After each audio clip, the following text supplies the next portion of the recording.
Tim hashtag lenyen FB biara ebeti tim na atitim na akede oya Adom TV fufuo party no na yerefrefro no yerefro on the 1st of April yechema Easter Monday no enyi hani nzi no kwanson kodo sanda ya agada fufuo won kan ha nyina fufuo wo winiba fufuo wo mamu se okay nya botan enkanade fufu a warba ose wonyo so ka kire ansa na yakọ regions no to central region fufu orba damara in the northern region fufu orba damara in the eastern region fufu chede mami you know the garden of the fufu asa into no on Saturday me se cry on Saturday tum na e baba kan ansa o hade na e busy fufu free maka chodo ye free free zihie nyina e ya wasanka no ye ticket no into no say wasanka nkoteza madu siwa pempeme na nanto dache fabra hene nyim hade Adom TV nyim haya wo fra 4 court of Joy FM Kokomemile Street ni mu fanofa street na brana ba enjoy fufu papa fufu a oyedel na menyo ka say Peppers food arena pepper hwe ekọ wini ba driver abo mozna ekọ do wini ba se litoma kwa Cape Coast anero kwata krade na ezwonwa chirema ni kudu wini ba menhwe benkum enhwe nyifa Peppers food arena oho na ye tonsafro wo sande fufu papa apaze Peppers food arena na opeyin every Peppers baha see you on lenyana no kukudam lala ijamecha o studio hade na oyaza was one time abo he ne tamano oya face pri one year ye fufu party no into no so jina hade mama na kwa ba ye nua eja Peppers food arena men at work no dama dama kwa echama meyfun kwatin na wo years ban wo kono into no fufu party no meyfun kwatin na wo be meyfun kwatin yarba you see this meyfun kwatin na adwo pedo on slave Ajwa, you can later. Peppers food arena. Men at work. Papa Tapo. Now, echema wini ba him for day. Na Peppers food arena na. Edu wini ba your friend one trauma junction ho. Okay. Trauma junction go Ghana made. Okay. Yes, Ghana made ni inside wa. Ncholo no nya yira ko no. On you cry, okwana no wa. Okwan hodam. Okwana no dama. Ebe Trauma junction. Ghana made. Yes, inside ho. Ebe. Peppers food arena. My yanhwe worry be. Happy is the ban the me.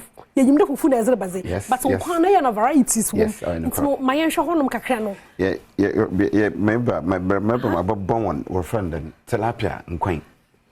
Na ma tomo bom abom aponchi nkwan kakra. We am abom akoko nkwan kakra. We am abom koto no nye eban no nye hwehwew na ze nkwan. But your atom fantasy no roba na. Eban. Ochra amane. Na bazi bio. Eban hwehwew no nye koto. Hwehwew yes. Hwehwew. No oso wonyu anso ka kire oso dey bobopemu o ha dey na nye babezi fufu na Peppers food arena hwe fufu ne ho obi o ha opeza wo se kekedo atwum kakra na yimbre snail dey ya fa no woba enyo na menya mani nyina obi o ho me wo bibia ho ye be ye bibia ye ebun koto wom woba wom wo friend then eben wo dry salmon e were be hu nkwan asotes no wa so mara nye into no Peppers obi rehwe hen me pede tonsa as a friend do mbre mezifufu oba so me monko be bia ombra Peppers for one stand wo camera ni mo pon wacho o friend then say eba winiba ye be ya abochi anche bia first week of May eba na be di afashana bra Peppers edu trauma junction pepe edu a shausa left Ghana made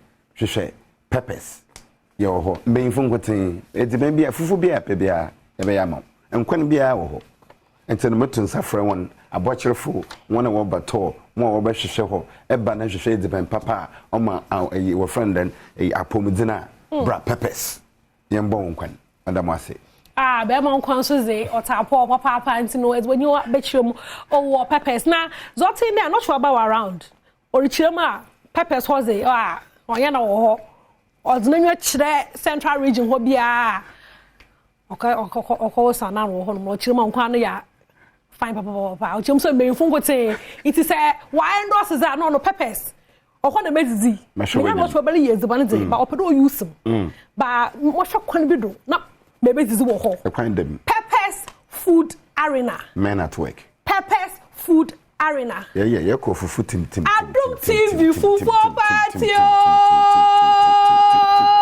tim